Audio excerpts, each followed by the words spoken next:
Hello everyone, welcome back to focus only study YouTube channel. ठीक है, तो चलिए हम लोग जो बचे हुए बीपीएससी ट्री 4.0 के लिए जो बचे हुए चैप्टर्स हैं उसको कवर अप कर लें। एनिमल फिजियोलॉजी हम लोगों ने शुरू कर लिया था। ठीक है, हम जानते हैं कि काफ़ी लंबे ड्यूरेशन के बाद हम वापस वीडियो लेके लौटे हैं, उसके लिए हम क्षमा चाहते हैं। लेकिन इतने ज़्यादा बिज़ी हो गए थे हम लाइफ में और अभी भी हैं, लेकिन कुछ वक्त निकाल के जो है हमें आप लोगों के लिए वीडियो बनाना पड़ रहा है, क्योंकि बीपीएससी ट्री 4.0 कब होगा इसका तो मुझे जानकारी नहीं है। लेकिन जब भी हो, ठीक है, चाहे वो मार्च में हो, चाहे वो अप्रैल में हो, चाहे वो जुलाई के बाद हो, ठीक है, तो जब भी हो आप लोग को सिलेबस कंप्लीट रहना चाहिए। ठीक है, तो हमने more than half of the syllabus आप लोगों को कवर अप करा दिया है। बस थोड़ा बहुत कुछ चैप्टर्स इंपॉर्टेंट बचे हुए हैं, जैसे कि एनिमल फिजियोलॉजी के कुछ चैप्टर्स बचे हुए हैं। ठीक है, उसके बाद रिप्रोडक्शन बचा हुआ है। तो ये सब हम आपको जल्दी जल्दी कवर अप करा देते हैं, क्योंकि हम भी एकेडमिक्स में काफ़ी ज़्यादा बिजी हैं और शायद फ्यूचर में भी बिज़ी रहेंगे, इसीलिए हो सकता है वीडियोस फिर से इरेगुलर हो। ठीक है, तो आप लोग जो है अपना रिवीजन सेल्फ स्टडी करते रहना। ठीक है, चैनल पे दिए गए जो भी प्लेलिस्ट्स हैं उसको बार बार रिवीजन करना। पीजीटी जियोलॉजी के खासकर जो प्लेलिस्ट हैं उसमें दिए गए सारे वीडियोस को आप जो है कवर अप कर जाना। क्लियर है, क्योंकि ये बहुत ही इंपॉर्टेंट है खासकर जियोलॉजी सेक्शंस के लिए। ठीक है, और भी जनरल सेक्शंस, जनरल सब्जेक्ट्स के लिए जो भी बीपीएससी से रिलेटेड वीडियोस दिए हुए हैं वो भी आप लोग जनरल सब्जेक्ट्स के लिए पढ़ सकते हो। ठीक है, तो चलिए हम लोग शुरू करते हैं आज दूसरा चैप्टर, दैट इज़ ब्रीदिंग और एक्सचेंज ऑफ गैसेस, जिसको कहते हैं रेस्पिरेशन। ठीक है, तो डाइजेस्टिव सिस्टम के बाद हमारा सेकंड चैप्टर क्या आता है, रेस्पिरेटरी सिस्टम। इसका पहला क्वेश्चन है, the rate of oxygen consumption of an animal is equal to x at 0 degree Celsius. If Q10 is equal to 2, at which of the following temperatures the rate will be at 8x? ठीक है, ये एक numerical chapter है, sorry numerical question है। ठीक है, ये कैसा क्वेश्चन है, ये एक न्यूमेरिकल क्वेश्चन है। इसके लिए एक फार्मूला होता है जो आप लोग को पता होना चाहिए। सबसे पहले तो ये पता होना चाहिए कि Q10 किसको कहते हैं। तो Q10 बेसिकली एक टेम्परेचर कोफिशिएंट होता है। ठीक है, और इसका यूज़ जनरली रेस्पिरेशन चैप्टर में करते हैं हम लोग, क्या देखने के लिए, तो रेट ऑफ रिएक्शन का टेम्परेचर के साथ क्या रिलेशन है, इस चीज़ को डिनोट करता है ये Q10। ठीक है, प्रत्येक 10 डिग्री राइज इन टेम्परेचर के लिए रेट ऑफ रिएक्शन जो बढ़ता है उसी को हम लोग डिटरमाइन करते हैं इस फैक्टर से, दैट इज़ Q10। ठीक है, तो Q10 क्या हो गया हमारा, Q10 defines the temperature coefficient that explains the factor by which the rate of reaction increases for every 10 degree rise in temperature। Clear है, अब इसको हम लोग बनाएंगे कैसे, तो हम आपको फार्मूला बता देते हैं और किस तरह से बनाना है वो भी हम आपको जो हम बनाए हुए हैं उसको हम दिखा देते हैं। आप लोग उसे उतार लो अपने कॉपी में और उसको प्रैक्टिस कर लेना। ठीक है, ये देखो हमारा फार्मूला होता है Q10 और टेम्परेचर के बीच में जो रिलेशन होता है वो होता है R2/R1 equals to Q10 to the power T2 - T1/10। ठीक है, यहाँ इस क्वेश्चन में हमें R1 दे रखा है। R1 का मतलब होता है इनिशियल रेट जो कि x दे रखा है। R2 का मतलब होता है फाइनल रेट जो कि 8x दे रखा है। T1 का मतलब होता है इनिशियल टेम्परेचर जो कि 0 डिग्री सेल्सियस दे रखा है। और T2 का मतलब होता है फाइनल टेम्परेचर जो कि हमें निकालना है। और Q10 का वैल्यू दे रखा है 2। ठीक है, जब हम इसको सब्स्टिट्यूट करेंगे सभी वैल्यूज़ को इस फार्मूला में, तो हमें जो है आंसर निकल के आ जाएगा 30 डिग्री सेल्सियस। तो इस तरह से हमारा टेम्परेचर, फाइनल टेम्परेचर कितना होगा, तो 30 डिग्री सेल्सियस होगा। ठीक है, तो इसी फार्मूला का यूज़ करके आपको इस टाइप का क्वेश्चन सॉल्व करना है। आगे देखते हैं, नेक्स्ट क्वेश्चन देखते हैं। Which of the following is responsible for the vibrations of the vocal cords during speech. बोलते वक्त जब हम लोग का वोकल कॉर्ड्स वाइब्रेट करता है तो उसके लिए क्या रिस्पॉन्सिबल होता है। क्या ये लिगामेंट है? नहीं, लिगामेंट किसको कहते हैं, जब बोन का बोन कनेक्शन होता है। टेंडन किसको कहते हैं, जब बोन का मसल्स के साथ कनेक्शन होता है। तो इसका सही जवाब होगा ऑप्शन डी, एक्सपायर्ड एयर। ठीक है, मतलब जो हवा हम सांस छोड़ने के दौरान निकालते हैं उसी हवा के कारण जो है वोकल कॉर्ड्स वाइब्रेट करते हैं। ठीक है, देखो यहाँ पे अंडरलाइन किया हुआ जो है, sound is produced by the vibration of the folds in response to the passage between them of air exhaled from the lungs. जब फेफड़ा से हवा बाहर निकलता है और उसी बाहर निकलने की प्रक्रिया के दौरान जब वोकल कॉर्ड्स वाइब्रेट करते हैं तो उसी वाइब्रेशन के दौरान हमारा जो है वाणी यानी स्पीच जो है वो प्रोड्यूस होता है। ठीक है, और उन्हीं वाइब्रेशन का जो फ्रीक्वेंसी है वो डिटरमाइन करता है पिच ऑफ द वॉइस, ठीक है। पिच आप लोगों ने फिजिक्स में पढ़ा होगा ना कि लेडीज़ का जो फीमेल्स का जो पिच होता है वो काफ़ी हाई होता है, ठीक है। उनका जो आवाज़ होता है वो काफ़ी पतला होता है, ठीक है। जबकि जो मेल्स होते हैं उनका आवाज़ काफ़ी भारी होता है, मतलब वो लो पिच के होते हैं। क्लियर हो गया। तो वो पिच डिपेंड करता है फ्रीक्वेंसी। आप लोगों ने फिजिक्स में फॉर्मूला भी पढ़ा होगा कि pitch is directly proportional to frequency, ठीक है। और लाउडनेस की अगर हम बात करें तो लाउडनेस जो है उसका इन्वर्सली प्रोपोर्शनल का रिलेशन होता है, ठीक है। अब देखो तीसरा क्वेश्चन कहता है वॉल्यूम ऑफ एयर इंस्पायर्ड और expired during a normal respiration is termed as, ठीक है। एक नॉर्मल रेस्पिरेशन में जो है जितना वॉल्यूम ऑफ एयर हम लोग अंदर लेते हैं या बाहर छोड़ते हैं उसको कहा जाता है टाइडल वॉल्यूम। और इसका जो डाटा होता है, ठीक है, इसका जो वैल्यू होता है वो होता है 500 ml। ये आप सभी को पता होगा एनसीईआरटी के इसमें ब्रीदिंग वाले चैप्टर में जो है, ठीक है, ये साफ साफ क्लियरली मेंशन्ड है, तो इसको आप लोग पढ़ लेना, ठीक है। नेक्स्ट क्वेश्चन भी देखो सेम है और पीजीटी में आया भी हुआ है दो बार। For a healthy man the tidal volume of lungs is, ठीक है। तो लंग्स के बहुत सारे वॉल्यूम होते हैं जिसमें से टाइडल वॉल्यूम कहा जाता है जो नॉर्मल ब्रीदिंग के दौरान जितना वॉल्यूम ऑफ एयर इंस्पायर्ड होते हैं या एक्सपायर्ड किया जाता है उसी को कहते हैं, ठीक है। और इसका वैल्यू होता है कितना 500 ml, और ये 500 ml जो है वो हेल्दी मैन के लिए होता है, ठीक है। तो इसका ऑप्शन सी होगा।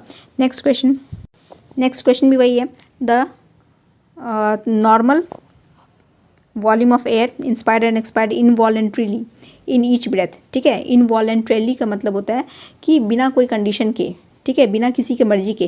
क्या सांस हमारी मर्जी से चलता है? हमारी मर्जी अगर ना करे तो क्या हम लोग सांस रोक सकते हैं? नहीं, वो टेम्पोरली होता है, ठीक है, कि हम ठीक है कुछ सेकंड्स तक कुछ मिनट्स तक सांस रोक सकते हैं, लेकिन ये हमारे मर्जी के हिसाब से नहीं चलता है, ठीक है। तो ये क्या हो जाएगा, ये भी हो जाएगा इसका आंसर टाइडल वॉल्यूम हो जाएगा, ठीक है। नेक्स्ट क्वेश्चन है आरक्यू के बारे में, रेस्पिरेटरी क्वोशेंट, ठीक है। इसका बहुत ही अच्छे से एनसीईआरटी में डिस्क्रिप्शन दे रखा है, ठीक है। आप लोग उसको जाके पढ़ना। मेरे पास अभी इतना टाइम नहीं है कि इतना डिटेल में एक्सप्लेनेशन करें क्योंकि हमें सारे क्वेश्चंस डिस्कस करने हैं, ठीक है, और वो भी काफ़ी थोड़ा से स्पीडली हम डिस्कस करेंगे, ठीक है। RQ of an organic acid is, तो इसका आपको वैल्यू याद रखना होगा, ऑप्शन डी होगा इसका, ठीक है, कि ऑर्गेनिक एसिड का आरक्यू जो है वो ग्रेटर दैन 1 होता है, क्लियर है। और आरक्यू होता क्या है, इसका फॉर्मूला भी आपको याद रखना होगा, रेस्पिरेटरी क्वोशेंट या इसी को रेस्पिरेटरी रेशियो कहते हैं। इसका फॉर्मूला होता है RQ equals to volume of CO2 evolved, ठीक है, कितना CO2 इवॉल्व हुआ divided by volume of O2 consumed, ठीक है। हमें पता है कि रेस्पिरेशन प्रोसेस के दौरान हम ऑक्सीजन अंदर लेते हैं और कार्बन डाइऑक्साइड बाहर छोड़ते हैं, बस उसी चीज़ का जब हम वॉल्यूम निकालते हैं रेशियो के प्रपोर्शन में, तो उसको क्या कहा जाता है, रेस्पिरेटरी क्वोशेंट कहा जाता है, ठीक है। और इसमें जो है सभी इसका क्या कहते हैं सभी का जो है वैल्यू अलग अलग होता है, चाहे वो कार्बोहाइड्रेट्स हो, प्रोटीन्स हो, फैट्स हो, ऑर्गेनिक एसिड्स हो, ठीक है। तो इन सभी का जो है अलग अलग वैल्यू होता है, उसको आपको याद रखना होगा। ये एक फैक्चुअल क्वेश्चन है, ठीक है। तो कार्बोहाइड्रेट्स के लिए जैसे जब ग्लूकोज की बात करें, कार्बोहाइड्रेट्स में सबसे कॉमन ग्लूकोज आता है, तो ग्लूकोज का फॉर्मूला क्या होता है C6H12O6, ठीक है। तो ग्लूकोज प्लस 6O2 देता है क्या, 6CO2 plus 6H2O plus energy, ठीक है। ये सभी आप लोगों ने पढ़ा होगा, ये क्लास 6 के एनसीईआरटी में भी है, ठीक है। तो इसका आरक्यू हो जाता है 1। इसको जब आप कैलकुलेट करोगे ना कि कितना कार्बन डाइऑक्साइड बाहर आया बताओ, तो 6CO2 बाहर आया, और कितना ऑक्सीजन कंज्यूम हुआ, तो 6O2 हुआ, तो 6CO2 बाय 6O2, ठीक है। तो क्या हो जाएगा, 6 कट गया, तो आरक्यू का वैल्यू 1 हो जाएगा। अब देखो फैट्स और प्रोटीन्स की अगर हम बात करें तो उसमें जो है आरक्यू का वैल्यू लेस देन 1 होता है, ठीक है। जैसे कि यहाँ पे फैट्स अगर ट्राइपालमिटिन का एग्जांपल ले रखा है तो यहाँ पे आरक्यू उसका 0.7 है, ठीक है। आपको इसका फॉर्मूला कुछ याद नहीं करना, ठीक।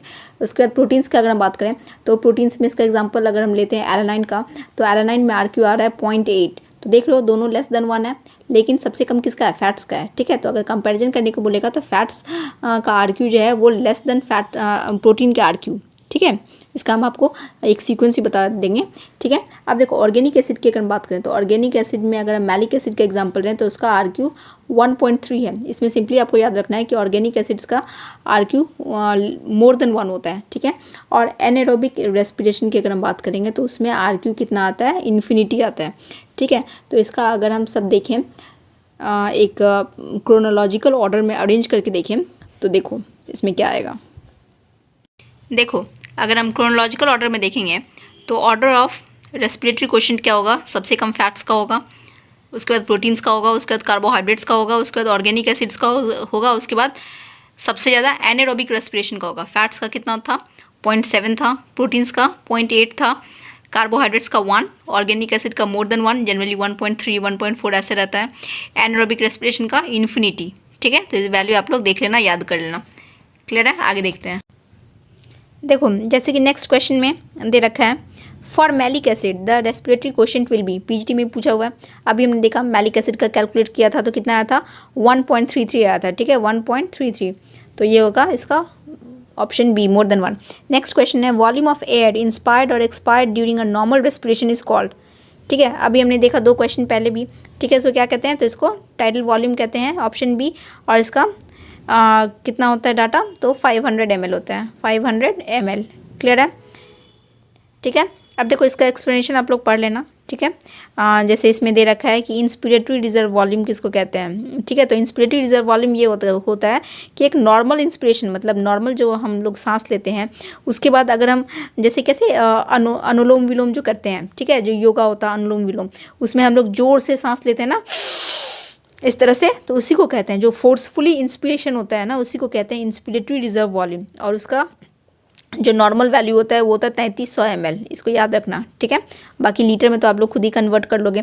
उसके बाद होता है एक्सपिरेटरी रिजर्व वॉल्यूम, एक होता है ERV, एक्सपिरेटरी रिजर्व वॉल्यूम। उसमें क्या होता है कि जो हम लोग फोर्सफुली छोड़ते हैं, ठीक है, जो हम लोग क्या करते हैं, एक्सपायर करते हैं फोर्सफुली, जैसे इस टाइप से। ठीक है, तो उसी को क्या कहते हैं, ERV कहते हैं। ठीक है, तो ये TV यानी टाइडल वॉल्यूम क्लियर हो गया, IRV क्लियर हो गया, ERV क्लियर हो गया। ठीक है, इन तीनों को अगर हम जोड़ देते हैं ना, तो हमें निकल के आता है वाइटल कैपेसिटी। तो हमें क्या निकल के आता है, वाइटल कैपेसिटी, जिसका कि टोटल वैल्यू होता है 4800 ml। ठीक है, यानी 4.8 लीटर।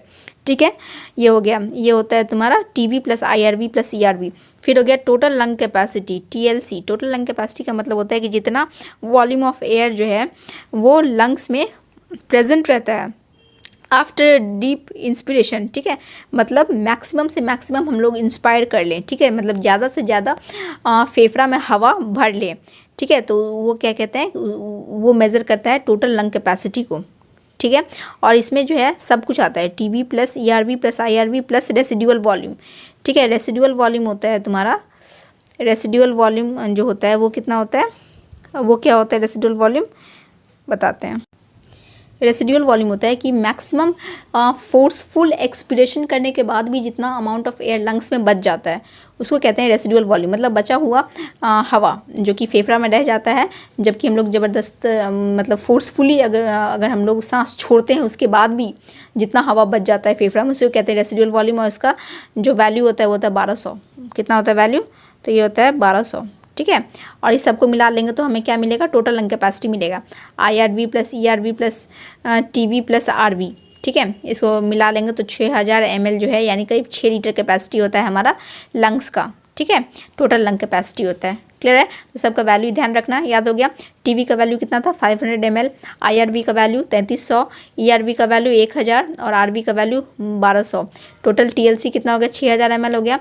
और इसी में से अगर हम RV छोड़ दें तो केवल TV plus IRV plus ERV का कितना वैल्यू हो जाएगा, तो 4800 ml। दैट इज़, इसको क्या कहते हैं हम लोग, वाइटल कैपेसिटी कहते हैं। ठीक है, आगे देखते हैं, RQ इज़ लेस देन 1। ठीक है, अभी हमने देखा था कि RQ जो है वो लेस देन 1 होता है, किसका होता है, फैट्स और प्रोटीन्स का होता है। ठीक है, तो इसमें ग्लूकोज वाला ऑप्शन तो गया। ठीक है, उसके बाद सुक्रोज वाला ऑप्शन भी गया, तो बचा क्या, तो ऑर्गेनिक एसिड वाला ऑप्शन भी गया, क्योंकि ये मोर देन 1 होता है। बचा क्या, ऑप्शन सी। तो फैट्स जब ऑक्सीडाइज होता है तब जाके RQ का वैल्यू लेस देन 1 होता है। Next, the ratio, next question कहता है the ratio in the steady state of the volume of CO2 produce to the volume of O2 consumed. अभी हमने देखा था जितना CO2 हम लोग बाहर छोड़ते हैं और जितना ऑक्सीजन हम लोग अंदर लेते हैं, इसके रेशियो को क्या कहा जाता है, RQ कहा जाता है। ठीक है, नेक्स्ट है, नेक्स्ट क्वेश्चन कहते हैं the respiratory rhythm centre is situated in which portion of the brain. Respiratory rhythm centre जो है वो ब्रेन के किस पोर्शन में सिचुएटेड होता है, तो ये सिचुएटेड होता है मेडुला रीजन में। ठीक है, क्लियर हो गया, तो ये आपको ध्यान में रखना होगा कि मेडुला और पॉन्स रीजन जो है उसमें ही रेस्पिरेटरी रिदम सेंटर प्रेजेंट होता है। मतलब हमारे जो सांस लेने की जो गतिविधि है उसका कंट्रोल कहाँ प्रेजेंट है, तो मेडुला ऑब्लोंगाटा और पॉन्स में। ठीक है। नेक्स्ट क्वेश्चन कहता है pneumotaxic centre is found in, pneumotaxic centre कहाँ पाया जाता है? तो न्यूमोटैक्सिक सेंटर ये बेसिकली एक टर्म है, ठीक है। ये जो एक सेंटर है ये कंट्रोलिंग सेंटर होता है जो कि प्रेजेंट होता है हमारे पॉन्स में, ठीक है, पॉन्स वेरियोली में।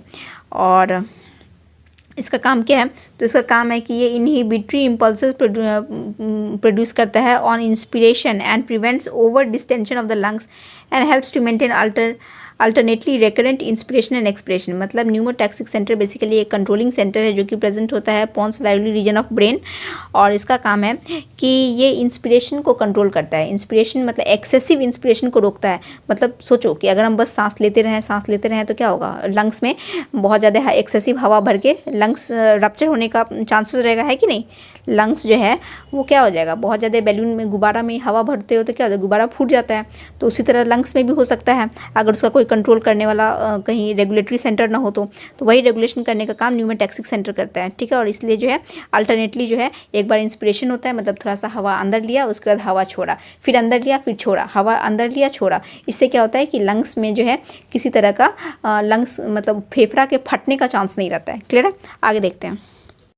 नेक्स्ट क्वेश्चन कहता है आर्क्यू ऑफ ऑक्जेलिक एसिड, ठीक है। तो देखो इस सबका आर्क्यू हमें याद नहीं करना, अलग अलग ऑर्गेनिक एसिड का। अभी हमने बताया ऑर्गेनिक एसिड का आर्क्यू क्या होता है? मोर देन वन होता है। मोर देन वन वाला ऑप्शन देख लो कौन सा है। ये 1 है तो 1 तो होगा नहीं क्योंकि ये कार्बोहाइड्रेट का होता है, ठीक है। बाकी 0.0 होगा नहीं तो ऑप्शन सी होगा। आंख बंद करके लगा दो, ठीक है। और इसका सही ऑप्शन भी ऑप्शन सी ही है, ठीक है। ऑक्जेलिक एसिड का आर्क्यू कितना होता है? 4 होता है। नेक्स्ट क्वेश्चन कहता है Pettenkofer's apparatus is use to determine the rate of. तो ये बेसिकली एक एपरेटस है जो कि रेट ऑफ रेस्पिरेशन डिटरमाइन करने के लिए यूज़ किया जाता है। तो इसमें आपको ये सब पढ़ने की कोई आवश्यकता नहीं है, बस इसको याद कर लो एज ए फैक्चुअल क्वेश्चन कि कोई एक एपरेटस है, ठीक है। जैसे आप लोगों ने रेस्पिरोमीटर का नाम सुना होगा, स्पाइरोमीटर का नाम सुना होगा। ये सारे के सारे जो है वो इंस्ट्रूमेंट्स है जो कि रेस्पिरेशन से ही जुड़े हुए हैं, ठीक है। रेस्पिरेशन को ही मापने में और उससे जुड़े हुए गतिविधियों को मेज़र करने में यूज़ किए जाते हैं। तो उसी तरह से एक अपरेटस ये भी है, पेटेनकॉफर अपरेटस, जो कि रेट ऑफ रेस्पिरेशन को डिटरमाइन करता है, ठीक है, कि किस मतलब हायर रेट ऑफ रेस्पिरेशन है या लोअर रेट ऑफ रेस्पिरेशन है। नेक्स्ट क्वेश्चन है the ventilation movement of the lungs in mammals are govern by, ठीक है। तो जो वेंटिलेशन मूवमेंट है लंग्स का in mammals are governed by, तो इसका सही जवाब होगा option D, both A and B, diaphragm and costal muscles, ठीक है। कह रहा है कि जो लंग्स में इस तरह से जो लंग्स का जो वेंटिलेशन है, वेंटिलेशन का मतलब क्या है? मतलब उसमें जो हवा आ रहा है, हवा जा रहा है। वेंटिलेटर का काम क्या होता है? घरों में जो हम लोग वेंटिलेटर लगाते हैं उसका काम क्या होता है कि रूम जो है बहुत ज़्यादा पैक्ड ना हो जाए, रूम में ऑक्सीजन की कमी ना हो जाए, उसके लिए जो है बाहर से थोड़ा हवा अंदर आना चाहिए और अंदर का हवा थोड़ा बाहर जाना चाहिए, ठीक है। बिल्कुल वही काम जो है वो लंग्स में कौन करता है? तो डायफ्राम और कोस्टल मसल्स करता है। मतलब जो वेंटिलेशन मूवमेंट है, इंस्पिरेशन और एक्सपिरेशन का जो अल्टरनेटिवली जो प्रोसेस हो रहा है उसको गवर्न कौन करता है खासकर मैमल्स में? तो डायफ्राम और कोस्टल मसल्स। आप लोग को पता है कि डायफ्राम इस तरह से डोम शेप्ड है, ठीक है। और यहीं पे क्या है तुम्हारा? तो लंग्स है ना, यहीं पे इस तरह से 2 लंग्स है, ठीक है। 1 pair of lungs we have, ठीक है। तो ये इसी लंग से सटा हुआ क्या होता है? कोस्टल मसल्स होता है, ठीक है। ये कोस्टल मसल्स जो है ये लंग से जुड़ा हुआ रहता है और यहाँ पे ये डायफ्राम रहता है। तो ये मसल्स और डायफ्राम मिलके जो है रेगुलेट करता है लंग्स के वेंटिलेशन मूवमेंट को। क्लियर है? तो देखो क्या कह रहा है, इन मैमल्स में खासकर जो वेंटिलेशन ऑफ द लंग है is control by diaphragm and coastal muscle, the relaxation and contraction of the diaphragm and the movement of coastal muscle। मतलब जो डायफ्राम का रिलैक्सेशन होता है, ठीक है, जब ये डायफ्राम रिलैक्स मोड में रहता है तो डोम शेप रहता है, जब ये कॉन्ट्रैक्ट करेगा तो ये स्ट्रेट हो जाता है, ठीक है। और इसी मतलब डायफ्राम और कोस्टल मसल्स के कोऑर्डिनेशन से क्या होता है? तो लंग्स में हवा अंदर आता है और बाहर जाता है, ठीक है। पूरा मैकेनिज्म ही तो यही है रेस्पिरेशन का, ठीक है। आप लोग इसका एनसीईआरटी में स्टडी करना, पूरा मैकेनिज्म ऑफ रेस्पिरेशन, ठीक है। तो ये बेसिकली रेस्पिरेशन को फैसिलिटेट करता है। नेक्स्ट क्वेश्चन कहता है during exercise panting is due to. Exercise के दौरान जो हम लोग हाँफते हैं ना, पैंटिंग मतलब क्या? जो आप लोगों ने देखा होगा कुत्ते को दौड़ते हुए, ठीक है, और उसका जीभ जो निकला रहता है तो इस तरह से करता है ना, मतलब हाँफता है, ठीक है। तो उसको क्या कहा जाता है? पैंटिंग कहा जाता है, ठीक है। तो वही एक्सरसाइज के दौरान हम लोग भी करते हैं, ठीक है। We humans also do panting exercise मतलब जनरली ड्यूरिंग एक्सरसाइज और आफ्टर एक्सरसाइज। तो उसका कारण क्या है? तो उसका कारण है ऑक्सीजन डेप्थ, मतलब हम लोग मुंह खोल के या जीभ निकाल के क्या करते हैं, ऑक्सीजन जो हमारे अंदर का कमी हो गया है उसको पूरा करने का कोशिश करते हैं। ठीक है, पर्याप्त ऑक्सीजन हम लोग अंदर लेने का, इनहेल करने का कोशिश करते हैं। तो we do the exercise and then after exercise panting is due to the oxygen depth. ठीक है, तो एक्सरसाइज करने के बाद ये चीज़ इसलिए होती है क्योंकि हमारे शरीर में क्या होती है, तो सफिशिएंट ऑक्सीजन सप्लाई नहीं किया जाता है। ठीक है, सफिशिएंट ऑक्सीजन की सप्लाई जो है वो कम हो जाती है। क्लियर है? तो इसके बाद आप लोगों ने देखा होगा कि फैटिग होता है। ठीक है, लैक्टिक एसिड फॉर्मेशन हो जाता है। लैक्टिक एसिड फॉर्मेशन होने के बाद क्या होता है, फैटिगनेस भी तो हो जाता है ना, खासकर थाइज रीजन में। ठीक है, तो उससे क्या होता है, मसल्स में बहुत ज़्यादा पेन जनरेट हो जाता है। नेक्स्ट क्वेश्चन कहता है haemocyanin is a respiratory pigment which contents. Haemocyanin एक रेस्पिरेटरी पिगमेंट है जो कि कॉपर कंटेन करता है। ठीक है, ये हमने एनिमल किंगडम के मोलस्का वाले चैप्टर में भी देखा था। ठीक है, तो हीमोसाइनिन क्या होता है, एक रेस्पिरेटरी पिगमेंट है। और साइनिन का, हीमो का मतलब क्या होता है, ब्लड, और साइनिन जो है वो, उससे आप कॉपर याद कर सकते हो। ठीक है, C for cyanine, C for copper. तो इस तरह से रिलेट करके आप जो है इसे याद कर सकते हो। Copper colour is blue. ठीक है, is blue, that's why haemocyanin provide colours that is blue due to the presence of copper. इसलिए आप देखोगे कि हीमोग्लोबिन लाल कलर का होता है, लेकिन हीमोसाइनिन जो है वो भी रेस्पिरेटरी पिगमेंट है हीमोग्लोबिन की तरह, लेकिन ये ब्लू कलर का है। तो एक तरह से कह सकते हो कि नीला रंग का खून। ठीक है, ये इसलिए होता है क्योंकि उसमें कॉपर कलर प्रेजेंट होता है। ठीक है, और हीमोग्लोबिन में क्या होता है, आयरन प्रेजेंट होता है, इसलिए लाल रंग का रक्त होता है, लाल रंग का खून होता है। ठीक है, मैग्नीशियम जो है वो क्लोरोफिल में प्रेजेंट होता है। ठीक है, और क्लोरोफिल क्या होता है, ग्रीन पिगमेंट होता है। ठीक है, हरा कलर देता है पौधों को। मैग्नीज की बात करें तो ये किसी भी रेस्पिरेटरी पिगमेंट में प्रेजेंट नहीं होता है। नेक्स्ट क्वेश्चन देखते हैं, what is the net gain of ATP molecules when one molecule of glucose is broken down into two molecules of pyruvic acid during glycolysis within a cell. तो इसका सही जवाब होगा 2। ठीक है, ये बेसिकली रेस्पिरेटरी मैकेनिज्म में आप लोग को पढ़ना है कि होता क्या है कि जब एक मॉलिक्यूल ऑफ ग्लूकोज, ठीक है, को जब तोड़ा जाता है या खुद ही वो मेटाबॉलिज्म प्रोसेस के थ्रू जो है पायरुविक एसिड में टूटता है ना, तब क्या होता है, ग्लाइकोलाइसिस प्रोसेस के दौरान तो 2 एटीपी मॉलिक्यूल्स का गेन होता है। ठीक है, ये देखो यहाँ पे तो नहीं दिया हुआ है, एनसीईआरटी में दे रखा है। ठीक है, होता क्या है कि एक ग्लूकोज मॉलिक्यूल जो है ना, वो ग्लाइकोलाइसिस प्रोसेस के थ्रू जब 2 मॉलिक्यूल्स ऑफ पायरुविक एसिड का फॉर्मेशन करता है, तब इस बीच में क्या होता है, 2 मॉलिक्यूल्स ऑफ एटीपी भी गेन करता है। ठीक है, गेन होता है, 2 मॉलिक्यूल्स ऑफ एटीपी का भी गेन होता है। तो यही क्वेश्चन पूछ रहा है कि net gain of ATP molecules क्या होता है। ये पूरा ग्लाइकोलाइसिस प्रोसेस आप लोग पढ़ोगे, कहाँ पे दे रखा है, तो ये प्लांट रेस्पिरेशन वाले चैप्टर में दे रखा है। ठीक है, ये दरअसल रेस्पिरेशन जो है ना, वो animal as well as plant, यानी जूलॉजी और बॉटनी दोनों का ही पार्ट है। इसीलिए इसका जो मैकेनिज्म है वो आपको प्लांट्स में भी पढ़ना है और एनिमल्स में भी पढ़ना है। ठीक है, लेकिन चूंकि हम लोग जूलॉजी से ज़्यादा हम लोग रिलेटेड हैं एग्जामिनेशन पॉइंट ऑफ व्यू से, इसलिए हमें इस पर ज़्यादा फोकस करना है। ठीक है, नेक्स्ट क्वेश्चन देखो, आप लोग चाहो तो इसका एक्सप्लेनेशन पढ़ सकते हो यहाँ पे। ठीक है, कि cellular respiration uses energy, cellular respiration में एनर्जी यूज़ होता है ग्लूकोज में टू मेक एटीपी। एरोबिक का मतलब क्या होता है, जो ऑक्सीजन यूज़ करता है। और एरोबिक रेस्पिरेशन में बेसिकली 3 स्टेजेस होते हैं, पहला होता है ग्लाइकोलाइसिस, फिर होता है क्रेब्स साइकिल, और तीसरा होता है electronic transport chain, etc. Glycolysis में क्या होता है कि ग्लूकोज जो है वो 2 मॉलिक्यूल्स ऑफ पायरुवेट में टूटता है, जिसमें कि नेट गेन होता है 2 एटीपी मॉलिक्यूल्स का। नेक्स्ट क्वेश्चन कहता है इम्बेडेड मेयर हॉफ पाथवे, यानी EMP, ये क्या रिप्रेजेंट कर रहा है, तो ये रिप्रेजेंट कर रहा है, EMP जो है बेसिकली ग्लाइकोलाइसिस प्रोसेस का ही अदर नाम है। ठीक है, ग्लाइकोलाइसिस जो है वो हम लोग बहुत ही सिंपल टर्म्स में कहते हैं, और इसको थोड़ा कॉम्प्लिकेटेड टर्म बनाना होगा तो इसको EMP बोल दो। तो ये बेसिकली और कुछ नहीं है, बल्कि ये एक पाथवे है, ये एक प्रोसेस है जिसमें कि एक मॉलिक्यूल ऑफ ग्लूकोज जो है वो 2 मॉलिक्यूल्स ऑफ पायरुविक एसिड देता है with a net gain of 2 ATP molecules. और इसी step wise degradation of glucose into pyruvic acid को क्या कहा जाता है, तो इसको कहा जाता है ग्लाइकोलाइसिस और EMP। क्लियर है? ठीक है, next question, the process by which ATP molecules are formed from ADP। ADP से जब ATP बनता है तो इस प्रोसेस को क्या कहते हैं, इस प्रोसेस को कहते हैं फॉस्फोराइलेशन। फर्मेंटेशन तो कहेंगे नहीं। ठीक है, क्योंकि यहाँ पे ना ही हम लोग क्या कहते हैं अल्कोहल बना रहे हैं, क्योंकि अल्कोहल और ना ही हम लोग कोई फ्रूट जूसेस को फर्मेंट कर रहे हैं, ठीक है। उसके बाद ट्रांसमिथाइलेशन, इसका कोई लेना देना नहीं है।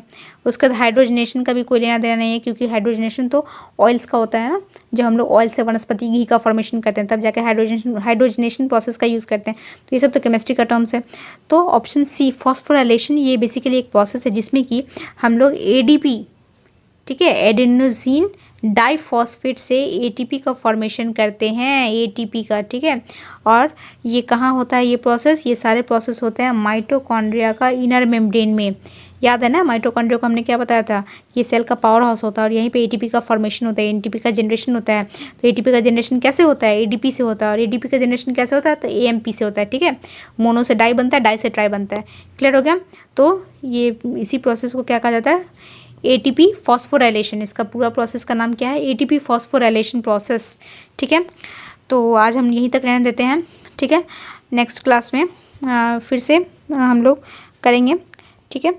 आप लोग तब तक रिवाइज करो, ध्यान दो और फोकस्ड वे में स्टडी करते रहो, ठीक है। चाहे वीडियो कभी भी आए, लेकिन आएगा ज़रूर। सिलेबस हम आप लोग का कंप्लीट करवा देंगे, ठीक है। चाहे रोज़ ना भी आए, महीना में 1-2 दिन भी आए या हफ्ता में 1-2 दिन आए, मुझे नहीं पता, क्योंकि रूटीन बहुत ही हेक्टिक है और ख़ासकर हमें एकेडमिक्स पे बहुत ज़्यादा अभी मेरा टाइम अभी उसमें इन्वेस्ट हो रहा है, ठीक है। और वो ज़रूरी है, ठीक है। तो इसलिए आगे के 6 महीने हम बहुत ज़्यादा बिजी होने वाले हैं और इस बीच हम कोशिश करेंगे कि आपका सिलेबस कंप्लीट एनी हाउ करवा दें, जो भी बचे हुए रिमेनिंग इम्पॉर्टेंट चैप्टर्स है। क्लियर है? तो इसलिए आप लोग चिंता मत करना कि वीडियो आ नहीं रहा है, आएगा कि नहीं आएगा। आएगा, कब आएगा नहीं आएगा इसका हम टाइम टेबल नहीं बता सकते, ठीक है, लेकिन आएगा ज़रूर, ठीक है। Okay then, all the best to all the aspirants. Thank you so much.